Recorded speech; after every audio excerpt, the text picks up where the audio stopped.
तो हेलो दोस्तों, चलिए शुरू करते हैं आज का चैप्टर जिसका नाम है प्रस्तावना उद्देशिका का निर्माण। ठीक है, तो चलिए शुरू करते हैं।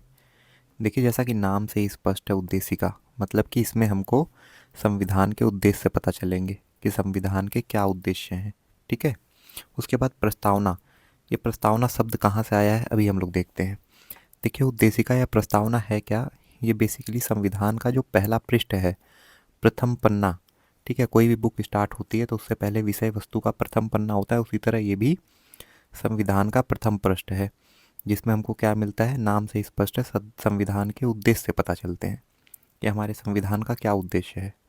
देखिए, इसका नाम प्रस्तावना क्यों पड़ा, इसको हम देखते हैं। जवाहरलाल नेहरू ने संविधान सभा जो थी उसमें 13 दिसंबर 1946 को उद्देश्य प्रस्ताव प्रस्तुत किया था। हम लोग पढ़ चुके हैं।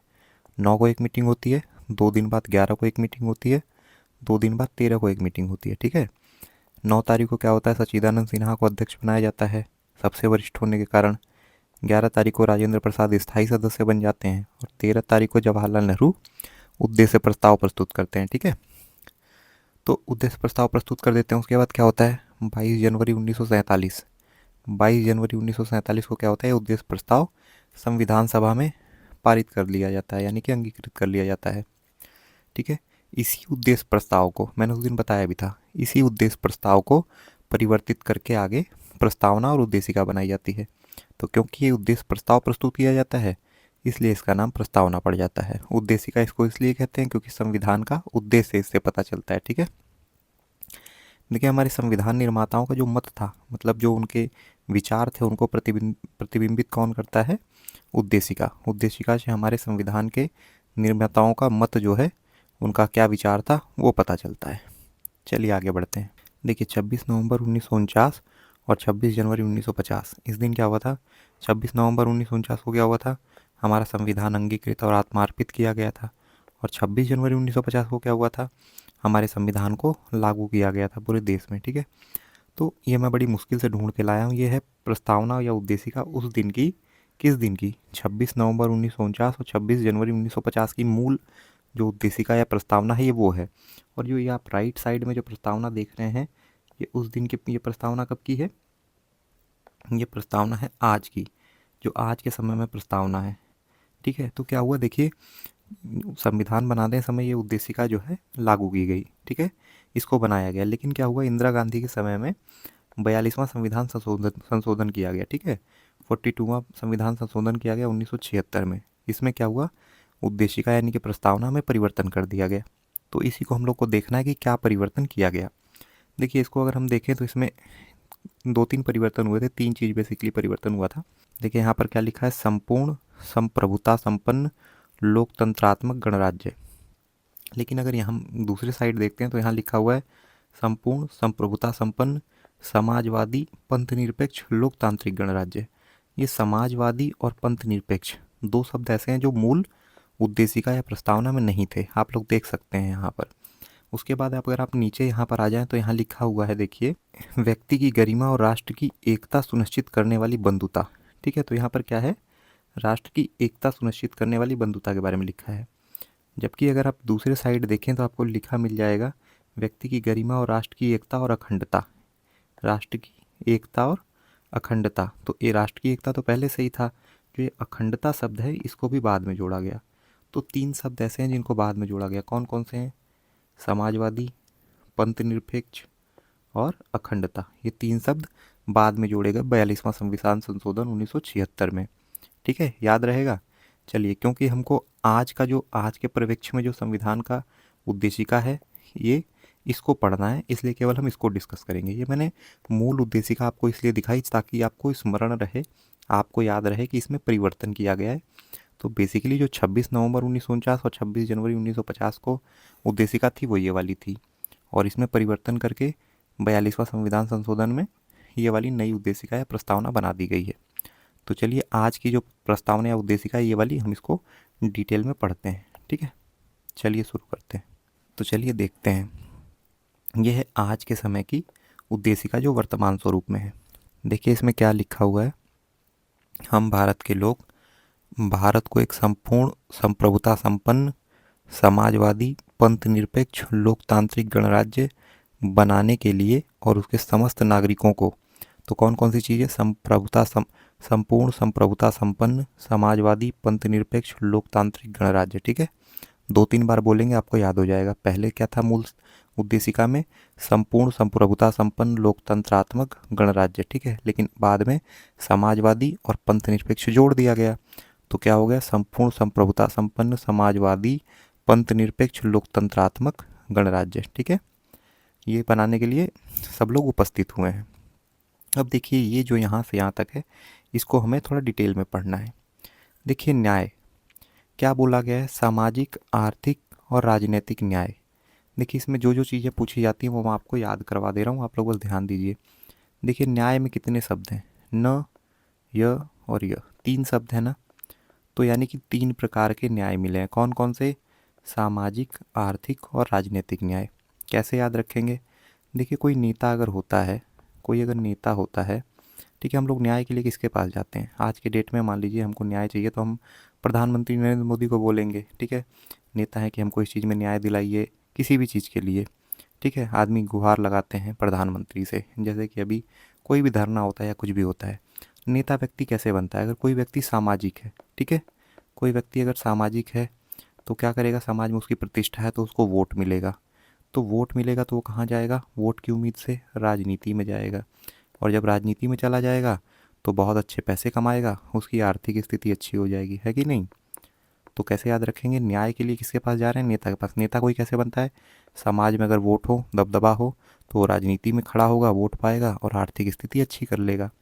ठीक है, तो न्याय कितने प्रकार के, 3 शब्द हैं न्याय में, न, य। तो 3 प्रकार के न्याय, सामाजिक आर्थिक और राजनीतिक न्याय। ठीक है, चलिए आगे बढ़ते हैं। स्वतंत्रता दूसरे नंबर पर आती है। ठीक है, स्वतंत्रता कैसी हमको चाहिए, देखिए हमारे हाथ और पैर स्वतंत्र है ना, और हमारे हाथ में 5 उंगलियां हैं, तो हमको कितने प्रकार की स्वतंत्रता मिलती है, 5 प्रकार की।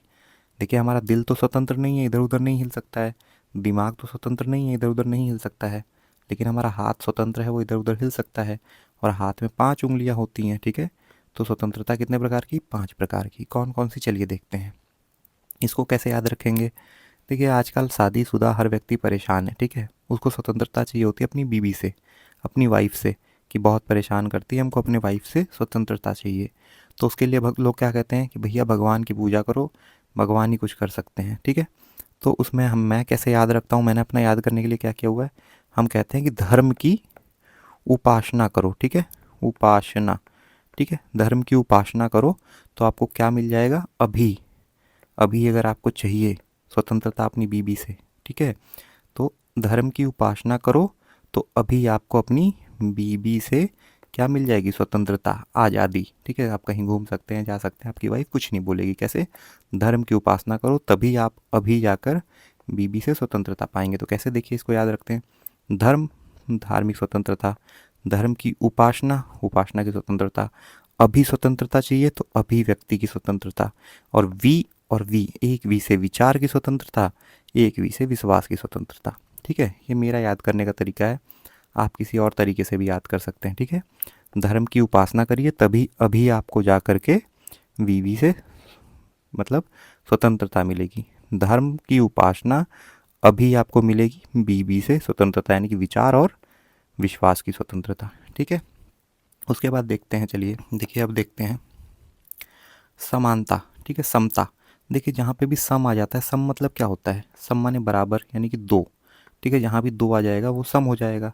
तो समता समानता किस में चाहिए हमको, 2 चीज़ों में। ठीक है, सम माने 2, प्रतिष्ठा और अवसर, कि सबकी बराबर की हमको बराबरी की प्रतिष्ठा मिले, मान सम्मान मिले, और सबके बराबर का अवसर मिले। ठीक है, तो समानता कौन सी, समता कौन सी, प्रतिष्ठा और अवसर की समता। ठीक है, फिर देखिए, तथा उन सब में व्यक्ति की गरिमा और राष्ट्र की एकता और अखंडता। राष्ट्र की एकता तो पहले ही से था, ये अखंडता शब्द बाद में 42वां संविधान संशोधन जो हुआ 1976 में, उसमें जोड़ा गया। ठीक है, कौन कौन से जोड़े गए थे, समाजवादी, पंथ निरपेक्ष और अखंडता शब्द। ठीक है, तो उन सब में व्यक्ति की गरिमा और राष्ट्र की एकता और अखंडता सुनिश्चित करने वाली बंधुता के लिए, बंधुता क्या है, भ्रातृत्व की भावना, भाई जैसी भावना। ठीक है, एक प्रकार की बंधुता की बात की गई है। ठीक है, बंधुता एक प्रकार की। ठीक है, और ये वही है संविधान सभा द्वारा 26 नवंबर 1950 को जो हमारा संविधान है उसको अंगीकृत कर लिया गया, अधिनियमित कर लिया गया, आत्मार्पित कर लिया गया। ये सब मैं आपको पढ़ा चुका हूँ। मैंने बताया था ये कोई भी शब्द आपको दिखेगा तो सबका आंसर 26 नवंबर 1949 होगा। ठीक है, उम्मीद है आपको ये वाली चीज़ें सारी समझ में आ गई होंगी। ठीक है, और मेरा ट्रिक भी आपको समझ में आ गया होगा। और आप लोग जिस हिसाब से प्यार दिखा रहे हैं मेरी वीडियोस पे, मुझे बहुत अच्छा लग रहा है। अगर आपको अच्छा लग रहा होगा तो नीचे जाके प्लीज़ अच्छे अच्छे कमेंट कर दीजिएगा, ताकि मैं आपके लिए और अच्छे अच्छे वीडियोस बना सकूं। ठीक है, और आपके पीडीएफ के लिए भी मैं कुछ ना कुछ कर रहा हूँ। टीम हमारी लगी है कि आपको पीडीएफ भी प्रोवाइड कर सकें। चलिए आगे बढ़ते हैं। तो हम लोगों ने उद्देशिका और प्रस्तावना पढ़ लिया कि उद्देशिका और प्रस्तावना क्या है। ठीक है, अभी हम लोग जब इसके क्वेश्चन सॉल्व करेंगे तो आपको देखिएगा ये कितना इंपॉर्टेंट टॉपिक है। उद्देशिका देखने में लगता है कि छोटा टॉपिक है, लेकिन बहुत इंपॉर्टेंट क्वेश्चन और बहुत सारे क्वेश्चन इससे आते हैं। ठीक है, तो हम लोग इसमें देखते हैं कि प्रस्तावना कैसे शुरू होती है। हम भारत के लोग, तो ये हम भारत के लोग क्या प्रस्तुत करता है। इस हम भारत के लोग से हम लोगों को पता चलता है कि भारत में लौकिक सार्वभौमिकता की बात की गई है। मतलब सामाजिक सार्वभौमिकता, मतलब कि यहाँ की जनता ही सब कुछ है। ठीक है, यहाँ के लोग ही सब कुछ है, सर्वे सर्वा हैं। जनता ही सर्वशक्तिमान है और सभी व्यक्ति अपने आप में पूर्ण हैं। ठीक है, और समान रूप से मानव हैं, सारे मानव हैं। हम भारत के लोग सब लोग एक बराबर हैं और हम में ही सारी शक्ति विद्यमान है। दूसरा हम लोग देखते हैं कि 42वां संविधान संशोधन 1976 में धर्मनिरपेक्षता को जोड़ा गया। ये देखिए पूछा हुआ क्वेश्चन है कि धर्मनिरपेक्षता का क्या मतलब है। धर्मनिरपेक्षता का मतलब है कि भारत में कोई भी धर्म नहीं है, हमारे यहाँ कोई भी धर्म नहीं है। ठीक है, यही इसका अर्थ है। धर्मनिरपेक्षता का मतलब भारत में कोई भी धर्म नहीं है। ठीक है, अब देखिए प्रस्तावना की बात करते हैं। प्रस्तावना में इतनी बड़ी बड़ी बातें की गई हैं। न्याय हुआ, स्वतंत्रता हुआ, समानता हुआ। ठीक है, 3 प्रकार के न्याय, 5 प्रकार की स्वतंत्रता और 2 प्रकार की समता की बात की गई है। तो क्या ये सारी चीज़ें हम कोर्ट में बोल सकते हैं कि हमको बराबर का अवसर दीजिए, बराबर की प्रतिष्ठा दीजिए। आप अवसर में मान लीजिए, सपोज़ करिए रिजर्वेशन दे रहे हैं, किसी को ज़्यादा मौका दे रहे हैं, महिला रिजर्वेशन दे रहे हैं, महिलाओं को ज़्यादा मौका दे रहे हैं। जबकि प्रस्तावना में तो लिखा हुआ है सबको बराबर का अवसर मिलना चाहिए, लेकिन आप महिलाओं को तो ज़्यादा रिजर्वेशन दे रहे हैं, मौका दे रहे हैं। तो उसमें भी लिखा हुआ है, इसका प्रावधान किया गया है कि जो प्रस्तावना है हमारी वो न्याय योग्य नहीं है, यानी जुडिशिएबल नहीं है। आप ये नहीं कर सकते हैं कि प्रस्तावना में कुछ लिखा हुआ है तो आप कोर्ट में चले जाइए और कोर्ट के सामने कहिए कि हमारे प्रस्तावना में ये लिखा हुआ है, इसको लागू करिए। ठीक है, प्रस्तावना में लिखी हुई कोई भी चीज़ न्याय योग्य नहीं है, इसको लागू नहीं किया जा सकता है। ठीक है, इसको लागू नहीं किया जा सकता है सोसाइटी में, बस ये प्रस्तावना के पहले पन्ने में लिखा हुआ है। ठीक है, और संविधान में जो ये संविधान की जो प्रस्तावना है, इसके वजह से संविधान का कोई भी प्रावधान जो है उसको रद्द नहीं किया जाएगा। मैंने अभी आपको बताया ना कि संविधान में मान लीजिए समता लिखी हुई है। ठीक है, समता लिखी हुई है 2 प्रकार की, प्रतिष्ठा में समता और अवसर की समता। तो कोई ये नहीं कह सकता कि महिला रिजर्वेशन दिया जा रहा है, महिलाओं को अलग से हक अधिकार दिए जा रहे हैं, पुरुषों के साथ तो भेदभाव हो रहा है। इसके वजह से संविधान का कोई भी प्रावधान रद्द नहीं किया जाएगा। अगर संविधान ने प्रावधान दिया है एससी एसटी ओबीसी को रिजर्वेशन का, महिलाओं को रिजर्वेशन का, तो इसको आप प्रस्तावना के में लिखे कुछ शब्दों के दम पर चैलेंज नहीं कर सकते हैं कोर्ट में। ठीक है, न्याय योग्य नहीं है, लागू नहीं होगा, इससे कोई दूसरा प्रावधान रद्द नहीं किया जा सकता है। ठीक है, उम्मीद है आपको समझ में आ रहा होगा। ठीक है, अगर हम प्रस्तावना की बात करें तो इसके उद्देश्य और इसके जो आदर्श हैं, अब संविधान में तो बहुत सारे, प्रस्तावना में तो बहुत सारी अच्छी अच्छी बातें लिखी हुई हैं। तो ये सारी अच्छी बातें क्या संविधान में भी हैं कि केवल प्रस्तावना तक ही हैं, कोर्ट में तो लागू होंगी नहीं। तो इनका क्या मतलब है प्रस्तावना में लिखने का? मतलब है इनके अगर आदर्शों को और उद्देश्यों को हम देखें तो मूल अधिकार में देखने को मिल जाते हैं। ठीक है, राज्य के नीति निर्देशक तथ्यों में मिल जाते हैं और मौलिक कर्तव्यों में मिल जाते हैं। यहाँ पे हमको प्रस्तावना में जो आदर्श लिखे हुए हैं उनकी कुछ झलक देखने को मिलती है। कहाँ कहाँ याद रखिएगा, मूल अधिकार, मौलिक कर्तव्य और राज्य के नीति निर्देशक तत्वों में।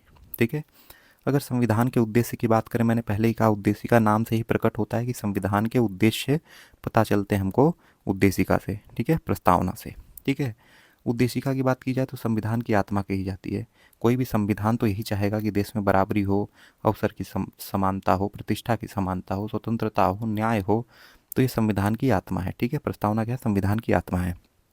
ठीक है, वही फिर हम लोगों ने आर्थिक न्याय की बात की जाए कि संविधान में जो आर्थिक, राजनीतिक और सामाजिक न्याय की बात की गई है वो कहाँ झलक उसकी मिलती है। ठीक है, तो उद्देशिका में तो मिलती ही, हमने देखा ही। ठीक है, न्याय में मिलती है। हम बाकी राज्य के नीति निर्देशक तत्व जो हैं, आगे हम लोग इसको पढ़ेंगे, उसमें भी हमको आर्थिक न्याय की चर्चा मिलती है। ठीक है, चलिए आगे बढ़ते हैं। ये चैप्टर आपको छोटा लग रहा होगा, उद्देशिका और प्रस्तावना, लेकिन बहुत इंपॉर्टेंट चैप्टर है। बहुत सारे क्वेश्चन इससे एग्जाम में पूछे जाते हैं। अभी हम लोग जब क्वेश्चन सॉल्व करेंगे तब बहुत मज़ा आएगा। देखिए अब क्या करते हैं, देखिए हम लोग पढ़ते हैं संविधान में, हमने कहा ना संविधान का पहला पन्ना है प्रस्तावना, लेकिन ये कोई न्याय योग्य भी नहीं है। इस पे कोई मतलब कोर्ट केस भी नहीं कर सकता है, इससे कोई न्याय की मांग भी नहीं कर सकता है, संविधान का कोई प्रावधान भी रद्द नहीं होगा। ठीक है, तो क्या इसमें संशोधन हो सकता है? इसको संविधान का हिस्सा माना गया है, नहीं माना गया है, क्या हुआ है, इस पर डिस्कस करते हैं। बहुत सारे इस पर केस हुए हैं, जो इंपॉर्टेंट 3 केस हैं उसको हम लोग डिस्कस करेंगे। इसमें जो सबसे पहले हुआ था वो था बेरूबारीवाद। ठीक है, ये 1960 में हुआ था बेरूबारीवाद। इसमें क्या हुआ, उद्देशिका को संविधान का अंग नहीं माना गया और कहा गया कि इसमें कोई संशोधन नहीं हो सकता है। जब संविधान का हिस्सा है ही नहीं तो संशोधन कैसे होगा? ठीक है, तो इन बेरूबारीवाद में क्या कहा गया कि संविधान का अंग नहीं है प्रस्तावना और इसमें कोई भी संशोधन नहीं होगा। याद कैसे रखेंगे? बेरूबारी से आप बमबारी टाइप आपको फील हो रहा होगा, तो कहीं पर भी अगर बम गिरता है तो चीज़ें फैल जाती हैं। ठीक है, बट जाती हैं, टूट जाती हैं, अलग हो जाती हैं।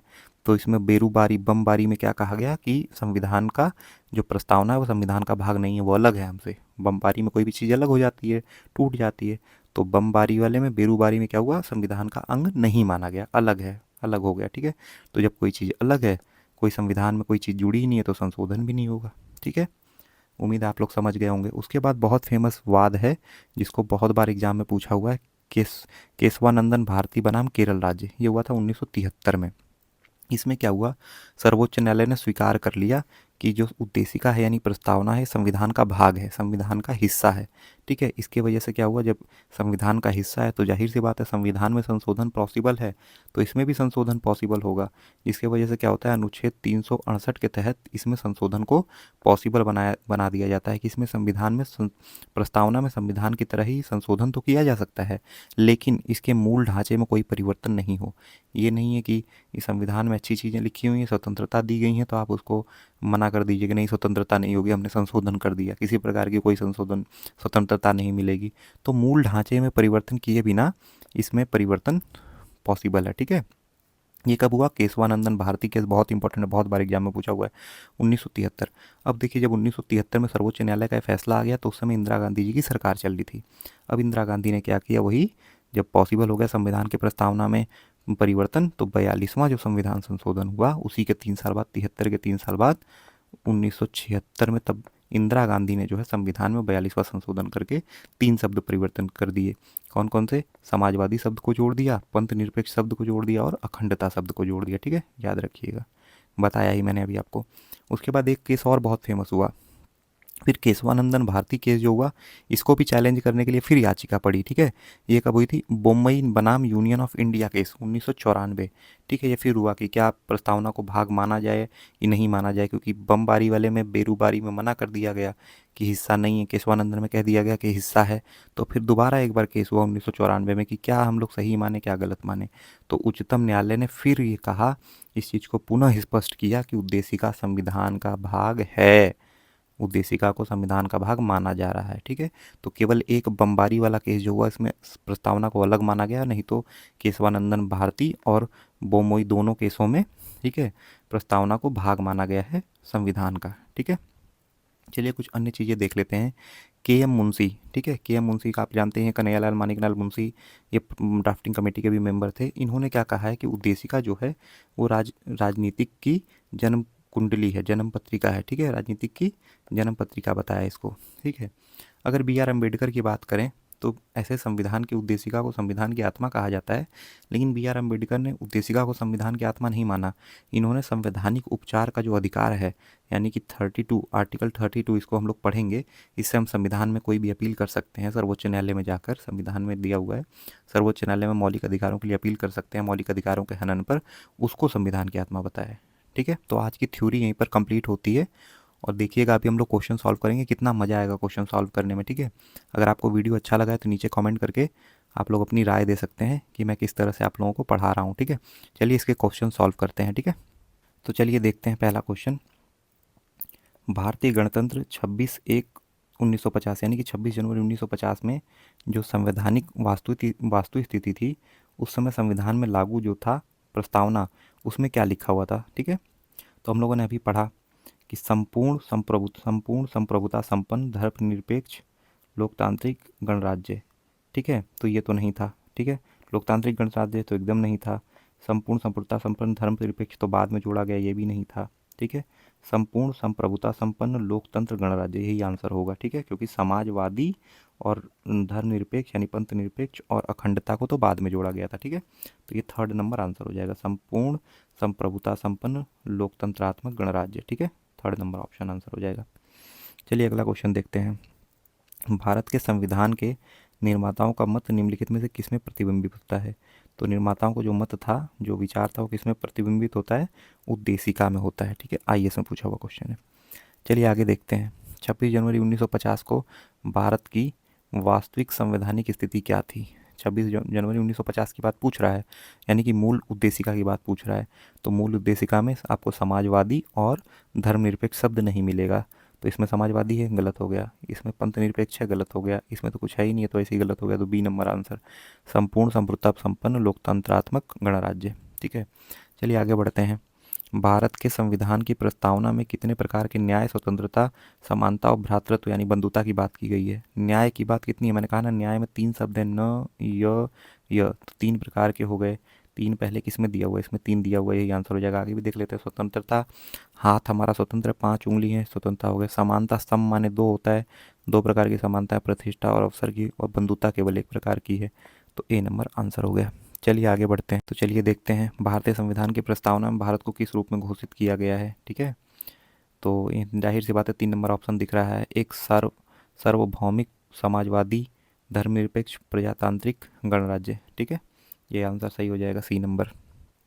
देखिए अगला क्वेश्चन देखते हैं। निम्न शब्दों पर विचार करिए। समाजवादी प्रजा मतलब कौन सा शब्द पहले आया, कौन बाद में आया? तो संपूर्ण संप्रभुता संपन्न यानी पहले सी नंबर आ जाएगा। ठीक है, इसमें नहीं है, गलत हो जाएगा। उसके बाद क्या है? समाजवादी है, पहले पहले हो जाएगा ए नंबर।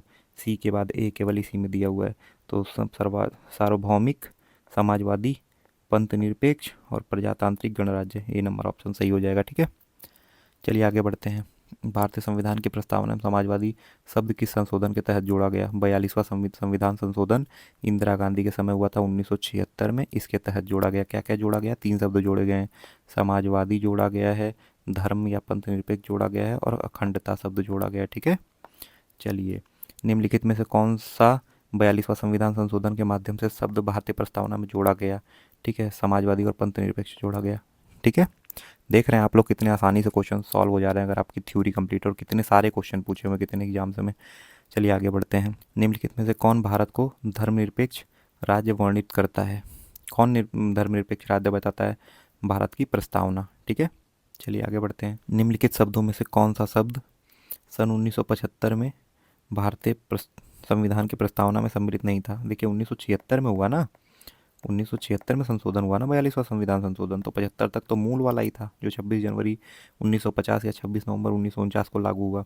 तो कौन सा शब्द नहीं था? देखिए ये सारे तो थे। अखंडता शब्द बाद में जोड़ा गया, समाजवादी, पंथ निरपेक्ष और अखंडता ये शब्द बाद में जोड़े गए। ठीक है, तो अखंडता आंसर हो जाएगा।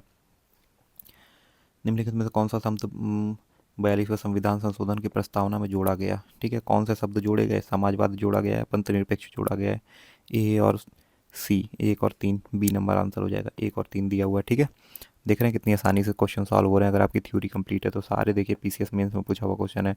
पीसीएस मेंस पहले पीसीएस में मेंस हुआ करता था और जीएस आते थे, उसके क्वेश्चन है ये।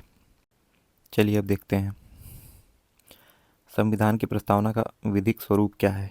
ठीक है, संविधान की प्रस्तावना को लागू किया जा सकता है? नहीं, संविधान की प्रस्तावना को लागू नहीं किया जा सकता, जुडिशिएबल नहीं है, लागू नहीं किया जा सकता। हाँ, यही स्थिति सही है। अब देखिए, भारतीय संविधान की उद्देशिका में संशोधन किया गया था, भारतीय संविधान के उसमें 42वें संविधान संशोधन में 1976। ठीक है, 1976 में 42वें संविधान संशोधन में उद्देशिका में संशोधन किया गया था। समाजवादी शब्द उद्देशिका में जोड़ा गया, 42वां संविधान संशोधन 1976।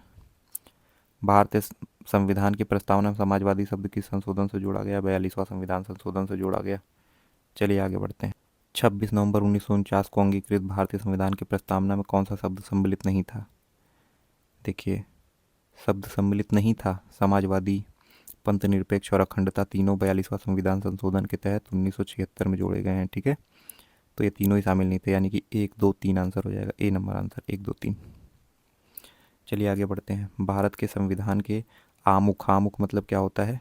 पहला पेज जो होता है उसको आमुख कहा जाता है। ठीक है, आमुख का लक्ष्य उसमें उसके सभी नागरिकों के लिए सुनिश्चित करना था। क्या? देखिए न्याय कितने हैं? 3 न्याय हैं। न, य 3 शब्द है ना, तो न्याय में 3 शब्द हैं, तो 3 शब्द जानते ही हम लोग न्याय के लिए नेता के पास जाते हैं। नेता पहले समाज बनाता है, फिर क्या करता है? राजनीति में जाता है, फिर अपनी आर्थिक स्थिति सही करता है। तो सामाजिक न्याय, राजनीतिक न्याय और आर्थिक न्याय। तो न्याय 2 प्रकार के यहाँ दिए ही हुए हैं। विचार और व्यक्ति की स्वतंत्रता, स्वतंत्रता 5 प्रकार की हैं। धर्म की उपासना करो, आपको अभी बीबी से स्वतंत्रता मिल जाएगी। धर्म की उपासना, अभिव्यक्ति, विचार, विश्वास। ठीक है, विचार अभिव्यक्ति दिया हुआ, ये भी सही है। अवसर की समानता, समानता 2 प्रकार की चाहिए, प्रतिष्ठा और अवसर, ये भी सही है। ठीक है, व्यक्ति की प्रतिष्ठा, प्रतिष्ठा की भी जो है बात की गई है। ठीक है, तो चारों ही सही हो जाएंगे, सभी चारों। देखिए भारत में लौकिक सार्वभौमिकता, लौकिक सार्वभौमिकता मतलब क्या होता है? जहाँ लोग ही सब कुछ हों। ठीक है, क्योंकि संविधान की प्रस्तावना में आरंभ होता है, हम भारत के लोग शब्दों से आरंभ होता है। ठीक है, चलिए आगे बढ़ते हैं। हम भारत के लोग, we the people of India शब्द का प्रयोग भारतीय संविधान में कहाँ हुआ है? भारत की संविधान की प्रस्तावना में हुआ है। सभी व्यक्ति पूर्ण और समान रूप से मानव हैं, यह सिद्धांत जाना जाता है। इस सिद्धांत को सार्वभौमिकता कहते हैं। अब सब अपने आप में पूर्ण हैं। ठीक है, सार्वभौमिकता। संविधान को एक पवित्र दस्तावेज किसने कहा है? पवित्र दस्तावेज बी आर अम्बेडकर ने कहा है। जाहिर सी बात है, इन्होंने लिखा है, इनके लिए तो पवित्र होगा ही। ठीक है, निम्नलिखित में से कौन सा शब्द भारतीय संविधान की प्रस्तावना में उल्लेखित नहीं है? संप्रभुता संपन्न है, लोकतंत्रात्मक है, पंथनिरपेक्ष है, संघीय शब्द नहीं है। ठीक है, चलिए आगे बढ़ते हैं। आप देख रहे होंगे थ्योरी कंप्लीट है, तो कितनी आसानी से क्वेश्चन सॉल्व हो रहे हैं। निम्नलिखित में से कौन सा शब्द भारत के संविधान की उद्देशिका में नहीं है? समाजवादी है, पंथनिरपेक्ष है, प्रभुता संपन्न है, लोक कल्याण नहीं है। यही आंसर होगा। भारतीय संविधान की प्रस्तावना में निम्नलिखित में से किस स्वतंत्रता का वर्णन नहीं है? स्वतंत्रता कितनी प्रकार की? हाथ हमारा स्वतंत्र है, 5 उंगलियां, 5 प्रकार की स्वतंत्रता कौन सी? धर्म की उपासना करो, अभी मिल जाएगी बीबी से स्वतंत्रता। ठीक है, वी। धर्म, उपासना, अभिव्यक्ति, विचार, विश्वास।